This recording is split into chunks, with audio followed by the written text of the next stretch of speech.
Let's start with a question. How can you uncover the past of a city built atop itself, layer after layer, stone after stone?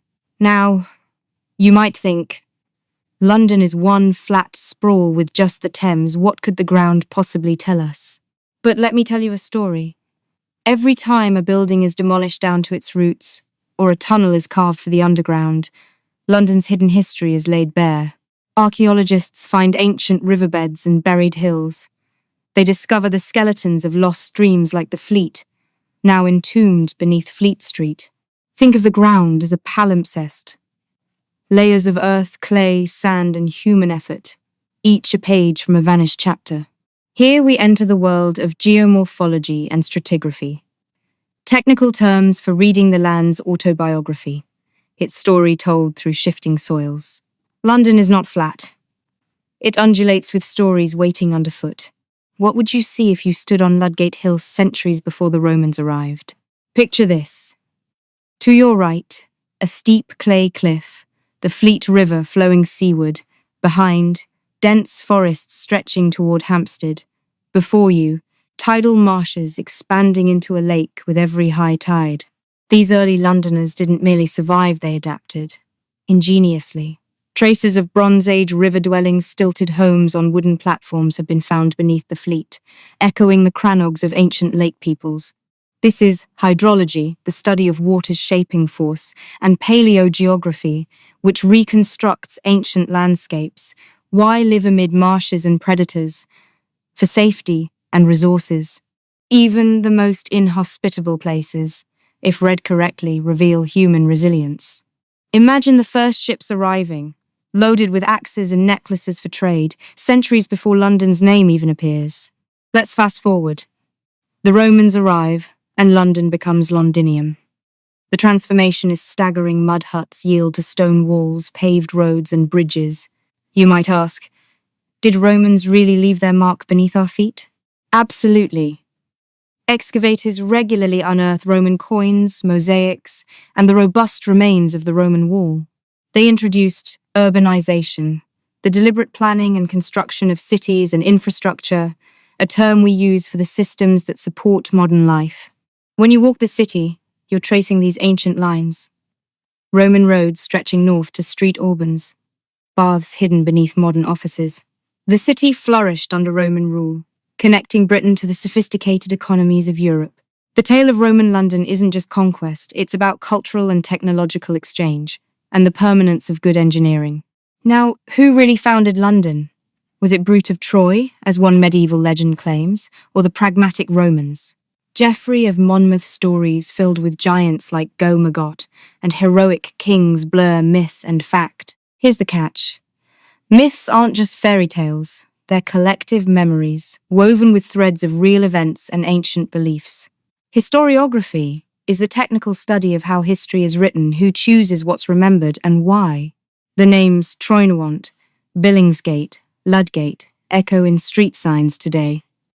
Gog and Magog, the Guildhall's wooden giants, stand as relics of a mythic past. Even when skeptical historians dismiss these stories as fantasy, modern scholars recognize their power to shape identity. So, can myth become history? In London, it already has.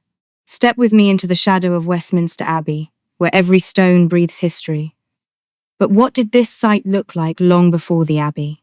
In early times, it was thorny, an island of thorns and gravel at the confluence of brook and river. Folklore tells of Street Peter himself consecrating the first church here, miracle or myth. The technical terms here are consecration, the sanctifying of ground, and relic, a physical remnant with spiritual power. When King Edward the Confessor rebuilt the abbey in the 11th century, he established a tradition. Coronation and burial here made Westminster the ceremonial heart of England. The abbey's role is not just religious, it's historical, political, cultural. Think about it, every coronation, every royal funeral, every poet laureate's epitaph connects the city to the nation's identity. Have you ever wondered what life was like behind monastic walls? Let's journey to the Charterhouse.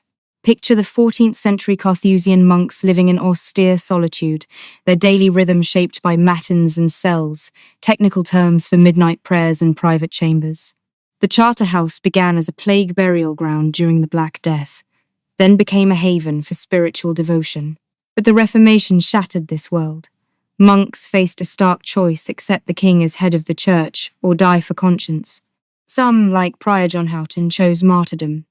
Here, the technical terms are dissolution, the state-mandated closure of monasteries, and martyrdom, dying for belief. The Charterhouse's later history as a grand mansion, then a famous school, and finally a refuge for old pensioners, mirrors London's own evolution from medieval to modern city. What does it mean for a city to care for its vulnerable? Turn to the intertwined stories of Street Bartholomew's Hospital and Christ's Hospital. Raher, a minstrel turned visionary, founded Street Bartholomew's after a revelatory pilgrimage, building on marshy ground that others avoided. This is philanthropy, active, organized giving and hospitality in its deepest sense. Not just medical care, but shelter, nourishment, education. Christ's Hospital, also known as the Blue Coat School, arose from the ruins of dissolved monasteries, transforming charity into systematic support for orphans and the poor.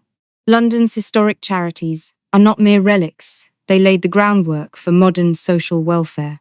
Next time you pass a hospital or a school, consider: whose vision, whose sacrifice, whose community spirit made it possible? You've surely heard the story. A poor boy, his cat, and the chimes of Bow Bells. Turn again, Whittington, Lord Mayor of London. But what's fact and what's fable? Let's dissect this. The legend, passed from fireside to fireside, paints Dick as a destitute child who becomes mayor through wit, luck, and the help of his feline friend. Yet historical records reveal Richard Whittington as a wealthy mercer, financier to kings, and tireless philanthropist. Here's the nuance. Hagiography refers to idealized biography, while primary sources are the raw accounts, wills, city rolls, contracts. Whittington's enduring legacy, not just his triple mayoralty, but his investments in clean water, prisons, hospitals, and almshouses. Ask yourself, why do we prefer the cat story? Because every city needs heroes who emerge, improbably, from hardship to greatness, and London especially cherishes such tales. Imagine Queen Elizabeth I gliding up the Thames in her gilded barge, flanked by courtiers and musicians. What made river life the spine of London during the Tudor era? Here's where processional culture, public ceremonies on water, and urban geography shaped the city's daily rhythm. The Strand was lined with noble houses, each with its own watergate, while Greenwich Palace, the Plaisance, was a seat of royal power. The spectacle of Elizabeth's court, the plays performed for her, even the ships sailing for adventure, all revolved around the river. Here's a hypothetical dialogue. Did Shakespeare ever act before the Queen? Perhaps. The river wasn't just a highway. It was the main stage for London's drama, commerce, and statecraft. How did London transform from a medieval city to a global powerhouse? The answer: empire and commerce. After the defeat of the Spanish Armada, Londoners eagerly invested in long-distance trade. Think of joint stock companies, early versions of public corporations like the East India Company, founded with just 4 ships, but growing to rule a subcontinent. Terms like colonization and mercantilism come alive here, representing the drive to settle and profit overseas. Adventurers like Drake and Raleigh set sail from London's docks, their exploits fueling the city's wealth and imagination. But this expansion had its costs: competition, conflict, and exploitation. Next time you sip tea or watch a cargo ship on the Thames, you're witnessing the legacy of these Elizabethan ambitions. September 1666. London burns. 5 days, 400 streets reduced to ashes, St. Paul's Cathedral among them. How did the city respond to catastrophe? Let me paint a scene. Displaced families huddle in fields, the sky aglow with fire, molten lead streaming down Cheapside. This is the moment for urban resilience, a city's capacity to recover, and architectural innovation. Enter Sir Christopher Wren, whose vision and technical mastery guided London's reconstruction. Wider streets, stone buildings, and above all, The new street pools, with its vast dome, symbolized rebirth. Catastrophe became catalyst. Loss, a test of communal will. Today, every great city faces existential threats: pandemic, fire, flood. London's story reminds us, the phoenix rises only when all work together. Why does a city need a cathedral? Street Paul's is more than stone and glass. It's London's collective memory.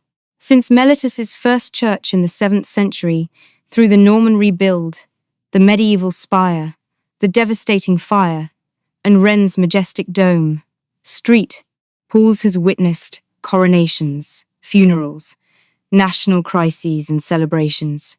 Terms like commemoration, the act of remembering, and civic religion, public expression of shared values, anchor its role. Generations have come for solace, for ceremony, for inspiration. Monuments to Nelson, Wellington, and unknown soldiers fill its crypts.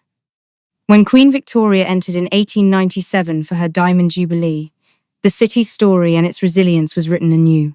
Ask yourself, what public spaces anchor your own community's story?